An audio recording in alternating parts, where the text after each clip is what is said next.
Dear students, welcome back in my YouTube channel learning English with Sonu.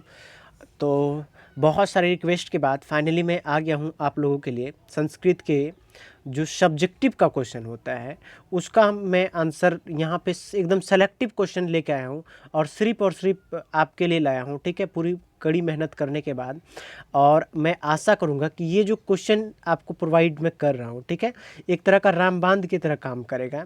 इसीलिए अगर आप नए हैं चैनल पे तो पहले चैनल को सब्सक्राइब कर ले और वीडियो को ज़्यादा से ज़्यादा शेयर करें तथा आपके जो भी दोस्त होंगे, मित्र होंगे, वो भी हमारे इस चैनल से जुड़कर इस आपके इस संस्कृत के सब्जेक्टिव का उत्तर कर पाएंगे। ठीक है, तो सबसे पहले ये कहना चाहूँगा कि अगर आप सब ने अगर थोड़ा सा भी सब्जेक्टिव का प्रिपरेशन किया है या नहीं भी किया है तो आपके पास अभी इनफ टाइम, एक दिन का पूरा टाइम मिलता है। आपका 23 फरवरी का एग्ज़ाम है आप सबों का, और उस फरवरी में ऑब्जेक्टिव जहाँ तक बहुत सारे स्टूडेंट ने सही बनाता है, अगर नहीं भी बना पाते हैं तो सब्जेक्टिव का भी मैं, आप बोलेंगे तो सजेस्टेड ऑब्जेक्टिव लेके आऊँगा। ठीक है, एक दिन अभी और टाइम है हमारे पास।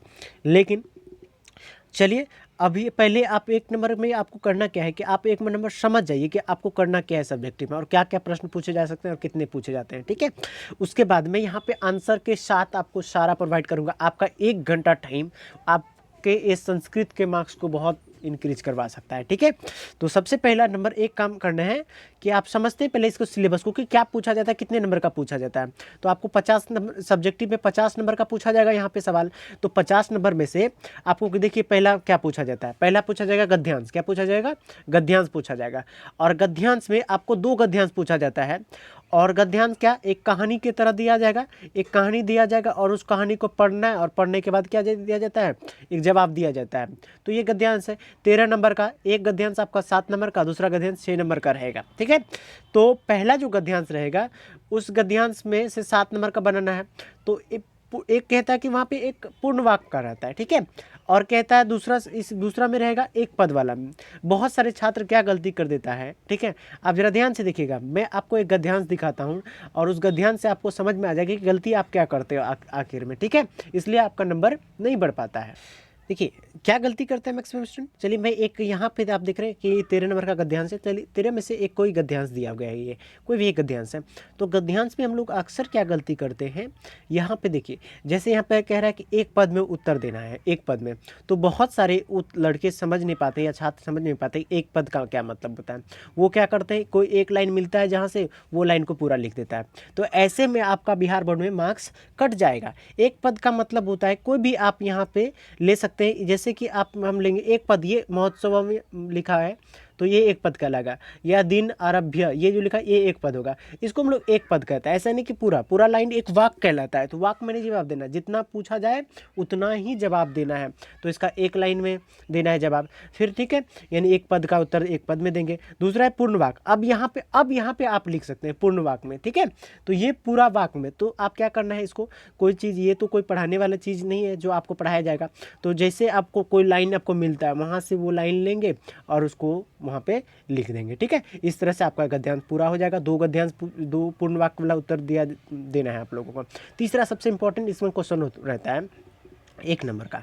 ये कह रहा है कि शीर्षक लिखना है। शीर्षक जैसे हमने वो गद्यांश को, ऊपर वाले गद्यांश को पढ़ा, उस गद्यांश को पढ़ने के बाद क्या आ रहा है, कुछ तो समझ में आ रहा होगा आपको, कुछ भी समझ में आएगा तो आपको वहाँ पे लिखना है। तो कैसे लिखेंगे, तो सबसे पहले लिख देंगे शीर्षक। ठीक है, शीर्षक लिखेंगे और शीर्षक देखिए डैश दे देंगे। डैश देने के बाद क्या, जैसे मैंने पढ़ने के बाद हमको लग रहा है कि स्वतंत्रता दिवस होना चाहिए तो लिख देंगे स्वतंत्रता।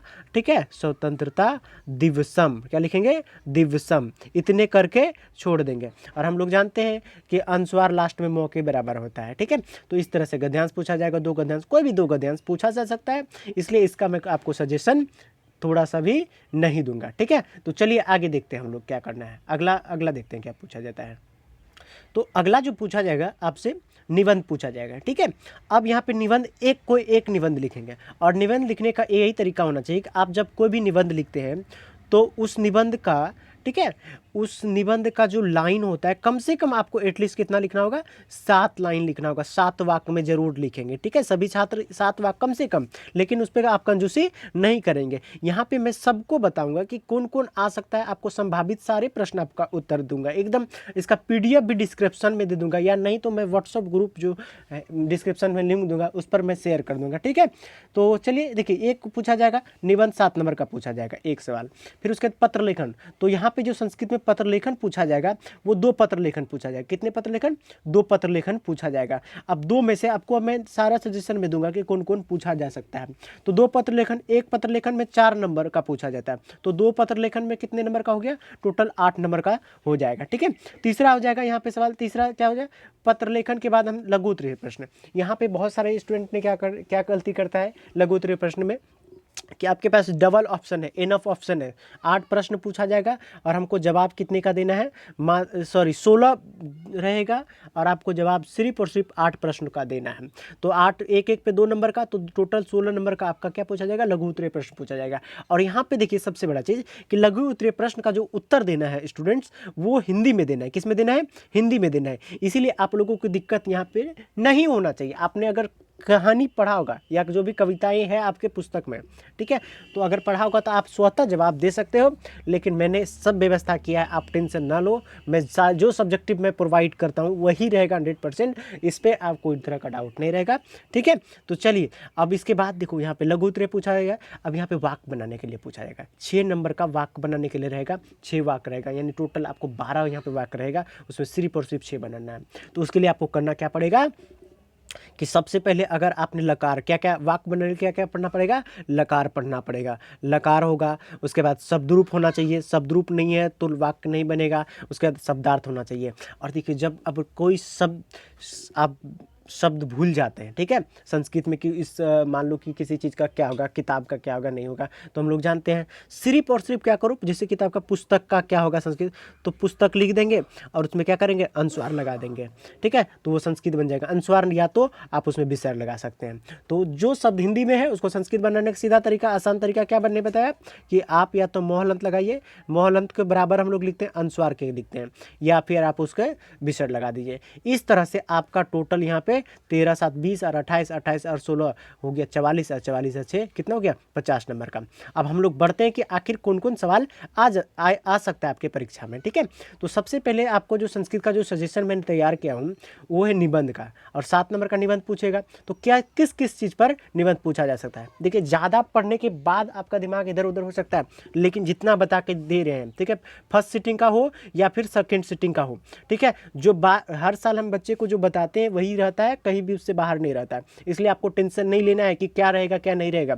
तो सबसे देखिए निबंध में क्या किस किस पर पढ़ना है। तो पहला जो निबंध हम लोग पढ़ेंगे वो आप किस पे पढ़ना है, वो पढ़ेंगे आप हिमालय पे। किस पे पढ़ेंगे? हिमालय पे।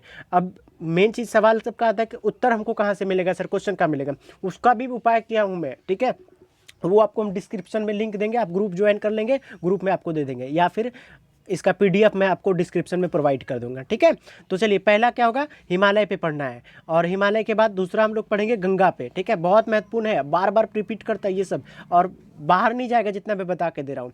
दूसरा हो गया गंगा पे। तीसरा क्या होगा, पाटलिपुत्र का।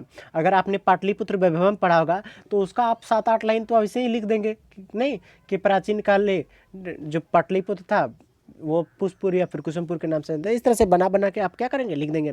उसके बाद देखिए मम ग्राम। अब मम ग्राम पे लिखना बहुत आसान होगा कि मम ग्राम नाम, जो भी नाम है वो लिखेंगे, जो प्रखंड में होगा उस प्रखंड का नाम लिखेंगे कि मेरे गांव में एक विद्यालय है, मम ग्राम में एक विद्यालय अस्ति। ठीक है, मम ग्राम में एक मंदिरम अस्ति। जिस तरह से 6-7 लाइन मिला के आप लिख देंगे। ठीक है, दूसरा क्या होगा, दूसरा और सबसे महत्वपूर्ण, सॉरी यहाँ पे 5वां नंबर जो हम लोग करेंगे वो 5वां नंबर होगा ये कि मम प्रिय नेता, मम प्रिय नेता। तो आपके प्रिय नेता पर पूछे तब भी हम डॉक्टर राजेंद्र प्रसाद पे लिखेंगे, और डॉक्टर राजेंद्र प्रसाद पे पूछे तब तो उसमें लिखना ही लिखना है। तो यहाँ पे बल्ले बल्ले हो जाएगा सभी स्टूडेंट का, होगा या नहीं होगा। तो यहाँ पे 2 प्रश्न का एक आंसर लिखेंगे, मम प्रिय नेता, फिर भी उत्तर डॉक्टर राजेंद्र प्रसाद, और डॉक्टर राजेंद्र प्रसाद पूछे तो उसका जवाब तो देना ही है। ठीक है, अब इसके अलावा देखिए और एक क्या होगा, छात्र जीवनम। ये भी सबसे महत्वपूर्ण क्वेश्चन है, तो छात्र जीवनम भी एक सबसे महत्वपूर्ण होगा। तो इस बार आप जरूर लिखेंगे इस पर आया तो सबको एकदम कॉपी भर के आना है। और मान लो कभी कभी क्या होता है छात्र कि भूल जाते हैं कि आखिर नहीं हो रहा है। तो कॉपी भरना है ज़रूर, ठीक है, जैसे भी हो, लेकिन छोड़ के नहीं आना है। एक और है 7 नंबर में हो गया सरस्वती पूजा, और उसके बाद 8 नंबर में होली, ये महत्वपूर्ण है। और एक है 9 नंबर में संस्कृत महत्वपूर्ण। इतना सारा आप तैयार कर लेंगे। आई होप कि आपने पढ़ा तो जरूर होगा, बहुत सारे इंस्टीट्यूट में पढ़ा देते हैं शिक्षक, लेकिन बहुत सारा पढ़ा देते हैं, 30-35 पढ़ा देता है। 30-35 मत पढ़िए, जो मैं पढ़ाया हूँ आपको 9 निबंध, वो 9 निबंध आपको याद करनी है और इससे बाहर नहीं जाएगा। और इसके बाद आप आके ज़रूर थैंक यू मुझे कमेंट सेक्शन में कहोगे, ठीक है। अगला जो है पत्र लेखन का, आखिर कौन कौन पत्र लेखन आ सकता है। यहाँ पे मैं एक चीज़ कहना चाहूँगा सभी छात्र को कि मैं एक तरीका बता देता हूँ कैसे पत्र लिखना है। अब ये मैं पूरी तरह से नहीं कहूँगा छात्र को कि यही प्रश्न रहेगा, लेकिन हाँ ये मैं कह रहा हूँ कि संभावित जो जितना बार मैं देता हूँ सभी स्टूडेंट को सजेशन, वो लगभग कि जितना नोट का प्रोवाइड करता हूँ वही रहता है, एक्स्ट्रा में कुछ भी नहीं रहता है। तो पहला प्रश्न क्या पूछा जाएगा यहाँ पे कि अल्पावकाश यानी कि छुट्टी। अल्पावकाश का बहुत सारा अल्पावकाश नहीं समझ पाता है यार, इसका मतलब है छुट्टी, क्या बोल रहा है, छुट्टी। तो छुट्टी के संबंध में आपको क्या लिखना है, एक पत्र लिखना है। अब किसको लिखेंगे, तो अपने प्रधानाध्यापक को, ठीक है, प्रधानाध्यापक को एक संस्कृत में पत्र लिखना है। यहाँ पे देखना क्वेश्चन आपको हिंदी में पूछा जाएगा, लेकिन आपको जवाब किस में देना है, तो संस्कृत में देंगे। किस में देंगे, संस्कृत में। ओके, तो पहला प्रश्न समझ में आ गया। दूसरा प्रश्न है शुल्क माफ करने हेतु अपने विद्यालय प्रधानाध्यापक को एक आवेदन लिखना है। तो शुल्क माफ करने के लिए यानी कि आप जो पढ़ रहे हैं स्कूल में, आपके पिताजी बहुत निर्धन है, इस कारण वगैरह दे के अभी हम पूरा सैंपल आपको दिखाएंगे कि कैसे हम लोग लिखे हैं या फिर कैसे क्या किए हैं, ठीक है। तो अगले ये हो गया शुल्क माफ करने के लिए अपने विद्यालय प्रधानाध्यापक को आवेदन लिखें। तीसरा नंबर प्रश्न को देखेंगे कि तीसरा निबंध क्या आ सकता है। तो तीसरा निबंध होगा कि विद्यालय परिसर में वृक्षारोपण कार्यक्रम आयोजित करने के लिए प्रधानाध्यापक को एक आग्रह पत्र लिखें, ठीक है। तो ये प्रश्न बहुत महत्वपूर्ण है, और यानी कि आपको विद्यालय में क्या करना है, वृक्षारोपण करना, वृक्ष लगाना है। तो इसके लिए आपको क्या करना होगा, प्रधानाध्यापक को पत्र लिखना होगा, उससे अनुमति लेना। आग्रह का मतलब क्या होता है, अनुमति लेना होगा। और चौथा प्रश्न क्या होगा कि अपने दिनचर्या के बारे में, यानी कि आप दिन भर क्या करते हैं, आपकी दिनचर्या को हिंदी में हम लोग और एक सब अंग्रेजी में हम लोग बोल सकते हैं रूटीन। तो आप दिन भर क्या क्या करते हैं उसके बारे में आपको किसको एक पत्र लिखना है, तो पिताजी को लिखना है। और सारा पत्र याद रखिएगा संस्कृत में लिखेंगे, ठीक है। और 5वां नंबर का प्रश्न होगा एकदम 5 नंबर का कि शैक्षणिक यात्रा में व्यय हेतु 500 रुपये की मांग, 500 रुपये की मांग हेतु पिता को एक पत्र लिखे, ठीक है। ये पिता को एक पत्र लिखना है, और इसके लिए आपको 500, यानी कि आप कहीं कहीं घूमने के लिए गए और उस घूमने में जो 5 खर्च हो रहा है उस खर्च को पिताजी से मांगना है। इसके लिए एक संस्कृत में पत्र लिखेंगे। सबका उत्तर मैं प्रोवाइड करूँगा, एकदम 100% है, आप सभी को घबराना नहीं है। एकदम लास्ट पेपर एकदम ज़बरदस्त जाना चाहिए। कहता है ना कि अंत भला तो सब भला, ends well all is well, तो एंड्स वेल करके सभी स्टूडेंट्स को आना है, ठीक है। अगला एक और प्रश्न यहाँ पे पूछा जाएगा कि प्रतियोगिता परीक्षा में, ठीक है, कि अपने बड़े भाई की सफलता विषय पर अपने मित्र को पत्र लिखे। यानी कि आपका जो बड़ा भैया है वो कंपटीशन का एग्जाम पास कर गया है और उसके विषय पर अपने मित्र को एक क्या लिखना है, पत्र लिखना है, ठीक है। अब उसके बाद सबसे महत्वपूर्ण चीज़ यहाँ पे आता है कि लघु उत्तरीय प्रश्न। अब यहाँ पे छात्र जो देखो मैं बता के दे रहा हूँ, ये इसमें ना कोई कंजूसी नहीं कर, इसमें मैं 100% दावा करूँगा कि इसमें जो मैं बताऊँगा लघु उत्तरीय प्रश्न उससे एक भी सवाल बाहर नहीं जाएगा, इसलिए आप निश्चिंत रहे। मैं आपको यहाँ पे 32 क्वेश्चन या 30 क्वेश्चन के करीबन प्रोवाइड करने वाला हूँ, ठीक है। उस 30 क्वेश्चन से एक भी नहीं जाएगा बाहर, 100% बोलूँगा, और निबंध भी बाहर नहीं जाएगा, ठीक है। तो आप निश्चिंत रहें। तो चलिए देखते हैं कि क्या क्या प्रश्न है और इसका उत्तर क्या होगा। तो देखिए अब शॉर्ट क्वेश्चन लघु उत्तरीय प्रश्न जो है बहुत महत्वपूर्ण है। 30 से 32 क्वेश्चन मैं बोल दिया हूँ आप सभी छात्र को कि 30 से 32 क्वेश्चन जो मैं प्रोवाइड करने वाला हूँ वही क्वेश्चन रहेगा, इससे बाहर कुछ भी नहीं रहेगा। इसलिए सभी छात्र ध्यान से देखेंगे सभी प्रश्नों को अच्छे से, ठीक है। ओके, तो शॉर्ट क्वेश्चन थोड़ा सा जो है महत्वपूर्ण है, इसलिए ध्यान देंगे। तो पहला प्रश्न है, देखिए पहला प्रश्न कि भारत महिमा पाठ के आधार पर बताएं कि भारत भूमि कैसी है। तो सारा प्रश्न जो उत्तर है स्टूडेंट वो सारा बुक को मैंने बढ़िया से एकदम छात्र ऑफलाइन में पढ़ाया हूँ, तो आप लोग चिंता ना करें। पहला प्रश्न को देख लें, देखिए कि भारत महिमा पाठ के आधार पर बताएं कि भारत भूमि कैसी है, पहला प्रश्न। या फिर दूसरा इसी में अथवा में पूछ सकता है भारत महिमा पाठ का सारांश लिखें। देखिए ये जो मैं बता रहा हूँ आपको PDF वो आपको प्रोवाइड कर दूंगा। तो ये पहला प्रश्न बहुत इंपॉर्टेंट है, वो सारे इंपॉर्टेंट क्वेश्चन है। दूसरा प्रश्न पूछा जाएगा लघु उत्तरीय में पाटलिपुत्र वैभव का वर्णन करें, या पाटलिपुत्र के विषय में 10 लाइन लिखें या 5 लाइन लिखें। थे, तो आप लिख देंगे, ठीक है। अगला फिर तीसरा सवाल जो है वो है कि कर्मवीर कथा से हमें क्या शिक्षा मिलती है। देखिए शिक्षा से संबंधित बोलेगा, कर्मवीर कथा से क्या शिक्षा मिलती है, अलस कथा से क्या शिक्षा मिलती है, व्याघ्रपति कथा से हमें क्या शिक्षा मिलती है। एक सवाल शिक्षा पे दे रहा रहेगा। देखिए तीसरा प्रश्न ये हो गया। चौथा प्रश्न शॉर्ट वाला, इसका सारा उत्तर आपको नोट हम प्रोवाइड कर देंगे।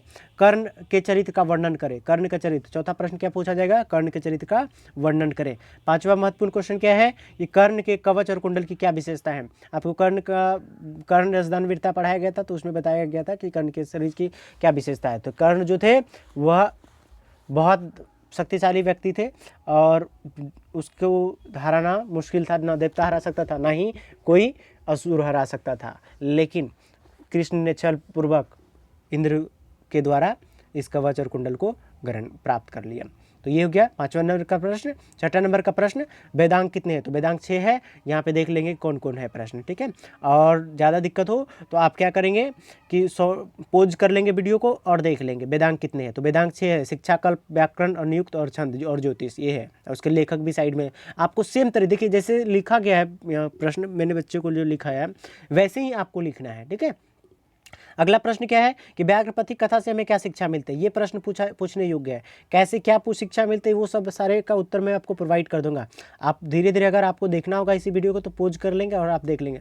अगला प्रश्न क्या है, 9 नंबर का प्रश्न है कि स्वामी दयानंद को मूर्ति पूजा से अनास्था कैसे हुई। आपको बताया गया था स्वामी दयानंद को मूर्ति पूजा से अनास्था कैसे हुई। अगला प्रश्न क्या है कि मध्यकाल में भारत में फैली बुराई का वर्णन करें, कि मध्यकाल में बुराई का क्या कौन सी बुराइयां था उसके बारे में लिखना है। या फिर अथवा में इसको हम लोग दूसरे तरह से बोल सकते हैं कि स्वामी दयानंद ने समाज सुधार के लिए कौन कौन कार्य किया था। ये प्रश्न है 9 नंबर का। और 10वें नंबर का प्रश्न है मूर्ख व्यक्ति के क्या लक्षण है। तो बताया गया था कि जो व्यक्ति बिना पूछे अधिक बोलता है और जो बिना बुलाए आता है और जो अविश्वसनीय लोगों पर विश्वास करता है वह मनुष्यों में नीच हृदय वाला व्यक्ति होता है। नीति श्लोका पाठ क्या, 11 नंबर का प्रश्न, नीति श्लोका पाठ के आधार पर बताएं कि पंडित किसे कहते हैं। तो 2 परिभाषा दिया गया था नीति श्लोका में, ठीक है, ये परिभाषा। 12वां नंबर का प्रश्न होगा दान किसे और क्यों देना चाहिए, ये हो गया 12 नंबर का प्रश्न। 13 नंबर में भगवान बुद्ध ने पाटलिपुत्र के विषय में क्या भविष्यवाणी किया था। तो भगवान बुद्ध ने क्या कहा था कि गंगा के किनारे बसा यह जो पुष्पपुर या कुसुमपुर है, यह पाटिल ग्राम है, एक दिन भविष्य में पाटलिपुत्र के नाम से प्रसिद्ध होगा, लेकिन हमेशा यह जो है भयभीत रहेगा, किसे बाढ़ से पीड़ित रहेगा और साथ ही साथ आग से पीड़ित रहेगा। तो सभी छात्रों से एक ही एक्सपेक्टेशन है, मैं आपके लिए इतनी मेहनत कर रहा हूँ, ठीक है। और सिर्फ यही कहूँगा कि आप जाकर हमारे इस वीडियो को एक लाइक कर दें और कम से कम हमारा एक 100 लाइक जैसे होता है इसका सारा नोट आपको अवेलेबल अपने टेलीग्राम चैनल, यूट्यूब या फिर फेसबुक पे या फिर मैं आपको डिस्क्रिप्शन में लिंक देकर प्रोवाइड कर दूंगा, इसलिए टेंशन नहीं लेना। अगले प्रश्न की ओर बढ़ेंगे। अगला प्रश्न है कि विजयंका को शुक्ला सरस्वती क्यों कहा गया है, ठीक है। और फिर 15 नंबर का सवाल है कि संस्कृत साहित्य के संरक्षण में महिलाओं के योगदान का वर्णन करें, यानी संस्कृत साहित्य में महिलाओं ने क्या क्या योगदान दिया है उसके वर्णन करना है। और 16 नंबर प्रश्न है कि राम परवेश राम कौन था, उन्होंने देश की सेवा में कैसे यश अर्जित किया है। ये सारे महत्वपूर्ण प्रश्न हैं, मैं बता रहा हूँ फिर से कि ये बाहर नहीं जाएगा आपका 2021 का, फर्स्ट सीटिंग हो या फिर सेकंड सीटिंग हो, जो क्वेश्चन बता रहा हूँ शॉर्ट का वो कहीं थोड़ा सा भी बाहर नहीं जाएगा। इसलिए आप भरोसा करके आप इसको पढ़ लेंगे, आपका सब्जेक्टिव का सारा प्रॉब्लम सॉल्व हो जाएगा, ठीक है। तो कह रहा है कि विश्व अशांति के प्रमुख कारणों को लिखें। ये हो गया 17 नंबर का प्रश्न हो गया। स्टूडेंट थोड़ा साउंड का प्रॉब्लम हो सकता है, ठीक है, तो कोई बात नहीं है, आप ध्यान से पढ़ लेंगे और जितना बता रहा हूँ उसको नज़र में रखेंगे। लास्ट में आपको मैं एक ऐसा चीज़ प्रोवाइड करूँगा जिससे 4-5 नंबर का ऑब्जेक्टिव ऐसे ही सॉल्व हो जाएगा, ठीक है। तो ये गुरु मंत्र होकर लेकर आपको लास्ट में जाना है। तो अगला प्रश्न क्या है हमारा कि इस पाटलिपुत्र के विषय में पाटलिपुत्र को सरस्वती का कुलगिरी क्यों कहा जाता है। ये प्रश्न है। 18 धूर्त लोगों की पहचान किस प्रकार हुई, 19 नंबर का प्रश्न हो गया। आलस कथा पाठ के आधार पर लेखक के विचार स्पष्ट करें। ये सारा महत्वपूर्ण प्रश्न है, इस प्रश्न को आप इग्नोर नहीं करेंगे और लास्ट में अंततः आपको ये सब चीज़ों का भी ज्ञान होना जरूरी है। अगला है कि किस नंबर भारतीय संस्कारा पाठ के आधार पर संस्कारों का वर्णन करें। तो बताया गया 16 संस्कार होते हैं। 22 नंबर का प्रश्न है ज्ञान भारा क्रिया बिना, इस उक्ति का अर्थ स्पष्ट करें, ठीक है। और 23 नंबर का है कि नरक के कितने द्वार होते हैं, तो बताया गया आपको नरक के 3 द्वार होते हैं। 24 नंबर का प्रश्न है शैक्षणिक संस्कार में कौन कौन संस्कार आते हैं, तो शैक्षणिक संस्कार में ना ये 5 संस्कार आते हैं, इसको याद रख लेंगे, ठीक है। और उसके बाद देखेंगे मंदाकिनी पाठ से हमें क्या शिक्षा मिलती है। तो मंदाकिनी पाठ जो जिस रामायण के अयोध्याकांड से लिया गया है, जिसको 55वां सर्ग से लिया गया है, ठीक है, ये प्रश्न हो गया। अब 26 नंबर का प्रश्न है कि शैशवा संस्कार में कौन कौन संस्कार आते हैं, तो शैशवा संस्कार 6 है, ये 6 चीज़ आते हैं, आप देख लेंगे, ठीक है, ध्यान से। जनपुर संस्कार में कौन कौन संस्कार आते हैं, ये जनपुर संस्कार में 3 प्रकार के होते हैं, देख लीजिए, गर्भाधारण, पुष्पवनम, सीमंतोनेनम, ये होते हैं 3 संस्कार होते हैं। कुटनिमताक काव्य में पटना की क्या विशेषता है, ये कुटनिमताक में दामोदर गुप्त ने जो वर्णन किया था उसके बारे में भी था। अगला 29 नंबर का भारत महिमा पाठ के किन किन पुराणों का गद्य संकलित है, ये देख लेंगे कौन कौन, तो विष्णु पुराण और भगवत पुराण से। तरीका देख लीजिए, जो भी प्रश्न मैंने बता रहा हूँ उसका तरीका आप देख लेंगे कि किस तरीके से लिखना है, इस छात्र का कॉपी आप ध्यान से देख लेंगे, ऐसे नहीं कि 2 प्रकार के होते हैं दोनों लिख देंगे, थोड़ा सा कॉपी में आप जब गैप भी मारना है, 1-1, 2 लाइन का बीच बीच में गैप मारना है, जैसा कि छात्र ने यहाँ पे लिखा है। अगला 30 नंबर का अर्थवेद की मंत्र ऋषिकाओं का नाम उल्लेख करें, अर्थात मंत्र की उच्चारणों में कौन कौन ऋषिकाओं ने वर्णन किया है, तो 5 ऋषिकाओं ने वर्णन किया, तो इन 5 का नाम देख लेंगे ध्यान से, ठीक है। 31 में बृहदारण्य को उपनिषद में क्या वर्णित है, तो बृहदारण्य को उपनिषद में क्या क्या वर्णित है ये मैंने यहाँ पे मेंशन कर दिया है। 32 नंबर का लास्ट प्रश्न है, लेकिन मैंने बताया आपको लास्ट में 4-5 नंबर का ऑब्जेक्टिव भी सॉल्व होने वाला एक और चीज़ है, आपको वीडियो को स्किप नहीं करना है, बस ध्यान से मेरी बातों को एकदम रखना है एकदम दिमाग पे, ताकि आपका सब्जेक्ट कहीं भी नहीं छूटेगा। अगर आप लोग चाहते हैं कि मैं इसका ऑब्जेक्टिव भी बना के दूँ महत्वपूर्ण वाला, कुछ आपको सजेस्टेड ऑब्जेक्टिव दूँ, आप कमेंट सेक्शन में जरूर चर्चा करें, जरूर बताएं कि बना के जरूर दीजिए सर, ठीक है। तो अगला प्रश्न क्या है कि समावर्तन संस्कार का क्या उद्देश्य है, समावर्तन संस्कार का क्या क्या उद्देश्य है वो आप स्क्रीन पर देख लेंगे। देखिए, अगर सभी छात्र से एक ही बात बोलूँगा मैं कि आप जब जा रहे हैं वहाँ पे एग्ज़ाम देने के लिए, तो जितना भी प्रश्न आएगा उस प्रश्नों में आप हैंडराइटिंग सही से लिखेंगे, ताकि आप लोगों को भी कहीं दिक्कत नहीं हो और बोर्ड वाले को जांचने में भी दिक्कत ना आए, ठीक है। तो यहाँ पे आपको क्या बताने वाला हूँ मैं यहाँ सबसे पहले कि देखिए, सबसे 4 से 5 नंबर का ऑब्जेक्टिव पूछा जाएगा और पूछा जाएगा लेखक, नहीं पुस्तक या ग्रंथ क्या है, उसके लेखक कौन है। तो यहाँ पे देखिए, शिक्षा के लेखक कौन है, तो शिक्षा के लेखक पाणिनि, अर्थात पूछेगा सवाल कि शिक्षा को किसने लिखा है या शिक्षा के लेखक कौन है, तो पाणिनि। कल्प के लेखक कौन कौन है, तो बोधियान, भरद्वाज, गौतम, और कहेगा कि इनमें से सभी, तो इनमें से सभी हो जाएगा, इन्होंने कल्प लिखा। अब व्याकरण के लेखक कौन है, तो व्याकरण के लेखक है पाणिनि, कौन लेखक है, पाणिनि है। और निरुक्त के लेखक कौन है, तो यास्क है। और जो हिंदू लिखा है निरुक्त। ज्योतिष के लेखक कौन है, लगध है, कौन है, लगध है। उसके बाद सांख्य दर्शन के लेखक कपिल है, और योग दर्शन का पतंजलि आप देखते हैं। और न्याय दर्शन का कौन है, तो गौतम है न्याय दर्शन का। उसके बाद वैशेषिक दर्शन का लेखक कनाद है, और मीमांसा दर्शन के लेखक जैमिनी है, कौन है, जैमिनी है। और वेदांत दर्शन के लेखक है बादरायण, कौन है, बादरायण है। 3 से 4 नंबर का ऑब्जेक्टिव में सिर्फ यही पूछा जाएगा, आप जो बता रहा हूँ आपको। आर्यभट्टनामा के लेखक कौन है, तो स्वयं आर्यभट्ट है। आयुर्वेद के शास्त्र के लेखक कौन है, तो चरक है। आलस कथा पाठ के लेखक कौन है, विद्यापति। व्याघ्रपति कथा के लेखक नारायण पंडित। कृषि विज्ञान के लेखक पराशर है, कौन है, पराशर। और कुटनिमताक के लेखक दामोदर गुप्त। और काव्यमीमांसा के लेखक राजशेखर। और मधुरा विजय का लेखक गंगा देवी। और वर्धम्बिका परिणय का लेखक तिरुअम्बाला। और शंकर चरित का पंडिता छमारा। ये सभी लेखिकाएँ हैं, महत्वपूर्ण और लेखक हैं। तो सबसे पहले आपको करना क्या है, हमारे इस चैनल पर जाइए, आप लाइक कीजिए। 100 लाइक का मैं वेट कर रहा हूँ, लाइक होगा। उसके बाद मैं डिस्क्रिप्शन में दे दूंगा आपको नोट, यही नोट रहेगा। और बचा क्या, वाक्य बनाने के लिए। देखिए स्टूडेंट्स, आपको वाक्य बनाने का कोई सजेशन मैं यहाँ पे नहीं प्रोवाइड करने वाला हूँ, क्योंकि वाक्य हो सकता है ना, कोई ना कोई वाक्य पूछ सकता है। तो इसके लिए आपको यही करना पड़ेगा कि आपको लकार या शब्दरूप, ये सब चीज़ का आप थोड़ा ध्यान से पढ़ लेंगे तो वाक्य बन जाएगा। लेकिन फिर भी मैं कुछ महत्वपूर्ण वाक्य दे दूंगा आपको नोट के रूप में, ठीक है। तो चलिए फिर मिलते हैं। आपको अगर ऑब्जेक्टिव का भी सजेशन चाहिए, महत्वपूर्ण ऑब्जेक्टिव चाहिए बुक सेक्शन या फिर ग्रामर सेक्शन का, तो आप कमेंट सेक्शन में हमें ज़रूर बताएं। और वीडियो कैसा लगा वो भी हमें ज़रूर बताएं। लाइक करें वीडियो को और शेयर करें अपने दोस्तों के साथ, ताकि 23 फरवरी को सबका एग्ज़ाम अच्छा जाए और बेहतरीन जाए। तो सभी छात्रों को मैं एक ही बात कहना चाहता हूँ, बेस्ट ऑफ लक। जाइए बिहार बोर्ड में और बिहार बोर्ड के सारे प्रश्नों का सही सही उत्तर देके आइए। और आई होप कि हमें एक सबसे बड़ा मैं अच्छा खुशी तब होगा जब आप एग्ज़ाम दे के आएंगे और आने के बाद कमेंट सेक्शन में बताएंगे सर मेरा तो लगभग क्वेश्चन मैंने बना के आया और आपका ही नोट से था, तो मुझे इस बात का बहुत खुशी होगी। Thank you so much students and best of luck.